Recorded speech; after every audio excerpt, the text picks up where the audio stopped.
हरे कृष्णा। प्रेम धन कैसे प्राप्ति होती है,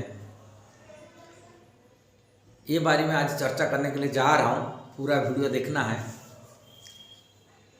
किंतु तथाकथित प्रेम धन प्राप्ति करने के लिए सब लोग वृंदावन में कई सहजिया की रास्ता को पकड़ लेते।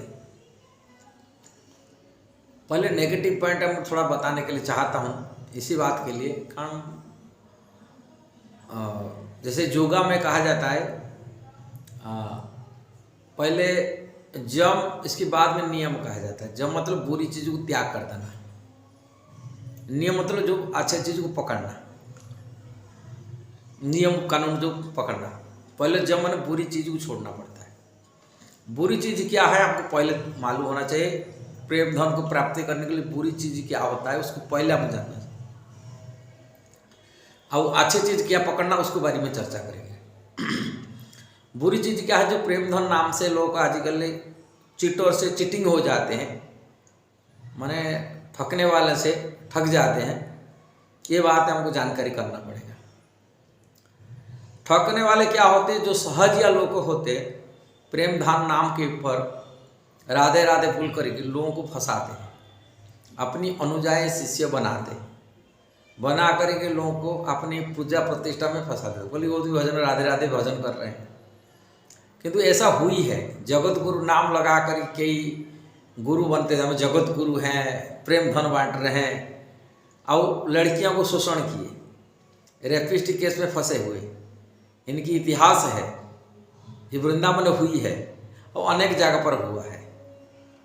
इसलिए बात को हमको सतर्क रहना चाहिए। जो साधु प्रेम धन वितरण करने के नाम पर लोगों को अपनी पूजा प्रतिष्ठा मनो अपने को दिखावा करते हैं, ऐसा लोगों से दूर रहना पड़ेगा।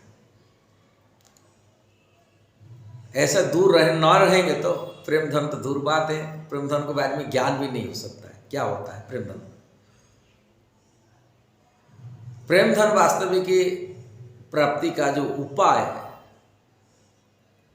परम आराध्य भगवान श्री चैतन्य महाप्रभु के साक्षात अनुकंपा पात्र थे श्रील रूप गोस्वामी। डायरेक्ट रूप गोस्वामी को महाप्रभु उनके हृदय से ज्ञान प्रकट कराए।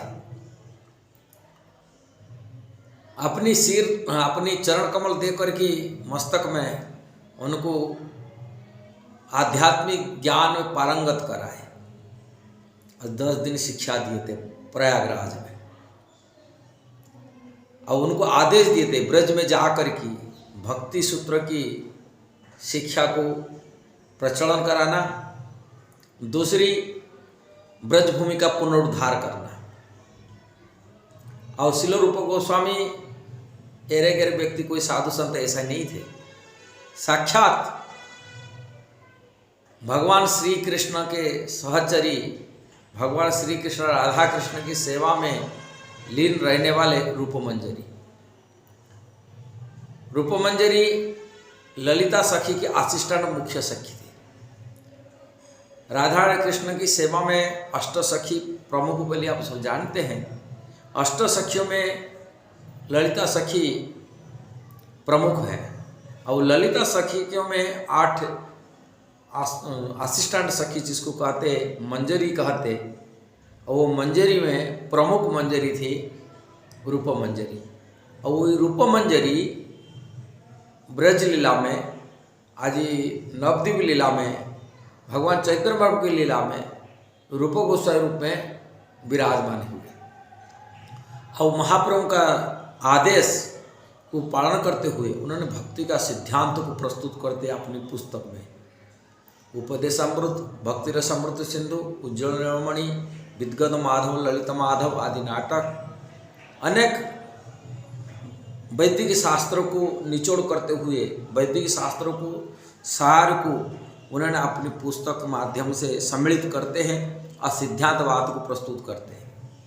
उन्हीं के द्वारा जो सिद्धांत है उन्होंने कहे भक्ति रसामृत सिंधु में कैसे प्रेम को प्राप्ति करते, प्रेम स्तर को कैसे प्राप्ति मिल सकता है, वो प्राप्ति करने के लिए उस श्लोक को कहते हैं भक्ति रसामृत सिंधु के इस श्लोक को। आदो श्रद्धा तत साधु संग संगस्त भजन क्रिया तथा अनर्थ निवृत्ति ततो स्तातो स्तास्तो निष्ठा रुचि तथा अथ आसक्ति सतो भावस्तत प्रेमा अद्भुतंजति साधका अनाम अयम प्रेमणा प्रादुर्भावे भवेत कर्म।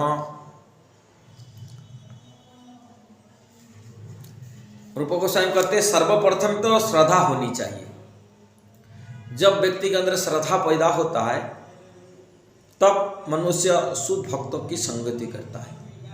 शुद्ध भक्तों के अंदर तीन कैटेगरी के भक्त होते हैं: कनिष्ठ अधिकारी भक्त, मध्यम अधिकारी भक्त, उत्तम भक्त, शुद्ध भक्त। कनिष्ठ अधिकारी भक्त जो होते, जो संसार की इच्छाओं रखने वाले होते, जैसे सहजिया की कथा करी, वो भी भक्त है किंतु वो लोग सहजिया प्रथा इसलिए कहते वो शास्त्र विधि विधान को ठीक से पालन नहीं करते, कड़ाई से शास्त्र नियम को पालन नहीं करते, सहजिया भक्त होते। ये लोग को शास्त्र को नियम जैसे एकादशी रखना, भगवान के नाम को जप करना, भगवान की विधि विधान पूजा सेवा आदि करना, किंतु सीधा डायरेक्ट रागानुभक्ति को स्तर को आ जाते। ऐसे सहजिया भक्त को कनिष्ठ अधिकारी भक्त कहा जाता है। जिससे भक्तों की निष्ठा पैदा होता है, शास्त्र और नियम कानून को पालन करता है दृढ़ता से, और अभक्तों से दूर रहता है, भक्तों से प्रेम करता है, ऐसा भक्त को मध्यम अधिकारी भक्त कहा जाता है। और शुद्ध भक्त जिन्होंने जो कुछ देखते संसार में, वहाँ हर जगह भगवान इष्ट देव भगवान श्री कृष्ण की दृष्टि देखते, उनके अंदर भेद नहीं होता है। का शास्त्र से निपुण होते, शास्त्र नियम को पालन करते, इसके साथ साथ उनमें इच्छा द्वेष से मुक्त हो जाते हैं। उन्होंने सब प्रकार इच्छाओं से मुक्त हो केवल भगवान श्री कृष्ण भक्ति में सेवा में लगा होते। उनकी इच्छा ऐसे होते हैं, स्थावर जंगम देखे ना देखे तारा मूर्ति, जहाँ जहाँ इष्ट देव जहाँ देव दृष्टि पड़े से इष्ट देव स्मृति। स्थावर मतलब स्थिर व्यक्ति, जैसे पहाड़ पर्वत घर द्वार मकान जो स्थावर। जंगम मतलब घूमने फिरने पशु आदि पक्षी आदि जो घूमने फिरने जाएगा चीज़ें है, ये सब चीज़ को दृष्टि में देखते हैं। देखते हुए भी इसको देखते नहीं, ये सब ये पक्षी हैं, ये पेड़ हैं, ये घर मकान हैं, ये सब नहीं देखते। वहाँ केवल इष्ट देव की स्मृति होता है, कृष्ण स्मृति होता है हर जगह पर।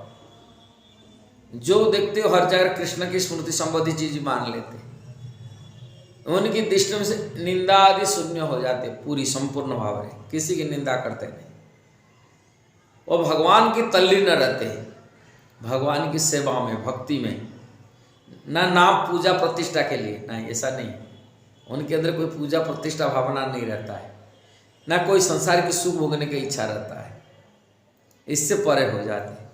शास्त्र अनेक बारी में शुद्ध भक्तों की बारे में लक्षण वर्णन किया गया। ऐसे शुद्ध भक्तों की संगति करता है। अच्छे भक्तों की संगति करने तो अच्छा बनेगा। अब प्रामाणिक की परंपरा वैष्णव आचार्य, ऐसा नहीं जो परंपरा विहीन होते, ये लोग परंपरा से आचार्यों के अनुगत होकर के भक्ति करते हैं, जो शास्त्र विधि विधान से भक्ति करते हैं। तब शुद्ध भक्तों की संगति करता है, रुचि दिखा लाता है। अशुद्ध भक्तों की संगति से उन्होंने आध्यात्मिक ज्ञान को प्राप्ति करता है, उनसे दीक्षा आदि शिक्षा आदि प्राप्ति करते हैं, शास्त्र के विधि विधान पालन करते हुए भजन करता है, माने भक्ति करता है। जो भजन करता है तभी उनकी आगे जाके नेक्स्ट तीसरा लाइन में अनर्थ निवृत्ति होता है।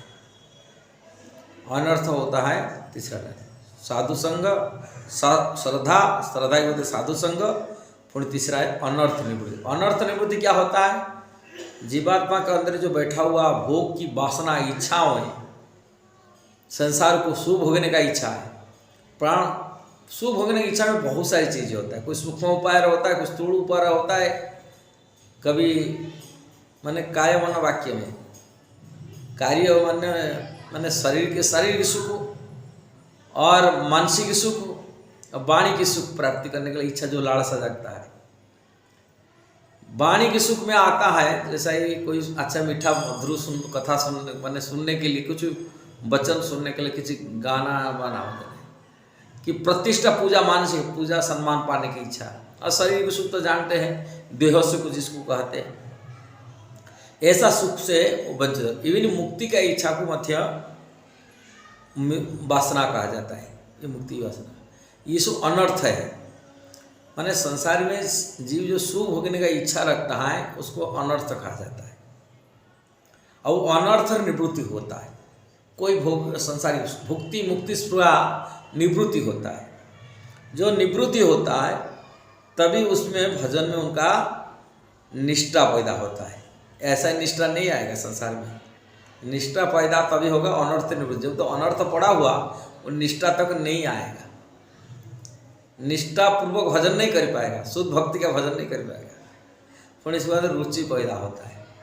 रुचि मतलब जैसे खाने में रुचि होती है, स्वाद आस्वादन करता है, ऐसे भगवान की भक्ति में, भगवान के भजन में रसास्वादन करता है, रुचि हो जाता है। जो रसास्वादन करता है उसमें आसक्ति हो जाता है। जैसे माँ का आसक्ति बच्चे में हो जाता है, इस पर आसक्ति हो जाता है भजन में, छोड़ नहीं पाता, चाहने भी नहीं छोड़ सकता आसक्ति होने से। जब आसक्ति हो जाता है उसमें नेक्स्ट भाव भाव पैदा होता है।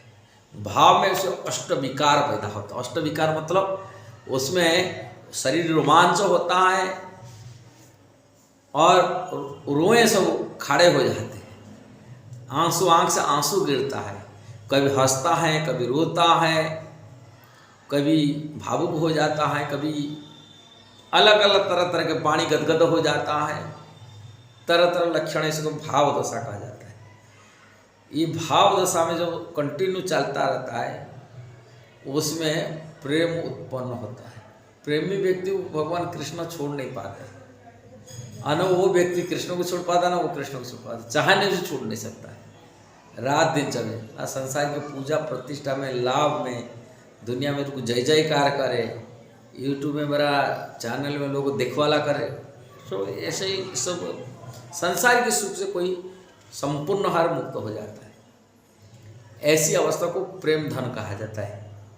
प्रेम धन प्राप्त होना, हमको अनर्थ निवृत्ति नहीं हुआ, हमारी इच्छाओं खत्म नहीं हुआ, माने पूजा प्रतिष्ठा मान सम्मान में इच्छा खत्म नहीं हुआ, अनर्थ इसमें होता है, हम प्रेम धन को बार बार लेंगे। इसलिए विचार करने का बात है। श्रील रूप गोस्वामी इस सिद्धांत को प्रस्तुत करते हैं। हम लोग रूपानुग वैष्णव है, रूप गोस्वामी सिद्धांत पर चलना चाहिए, तभी आत्मा को सही ढंग से प्रगति कर सकते, आत्मकल्याण कर सकते। यदि वीडियो सही लगा तो जरूर शेयर करना, सब्सक्राइब करना, लाइक कमेंट देना। हरे कृष्णा।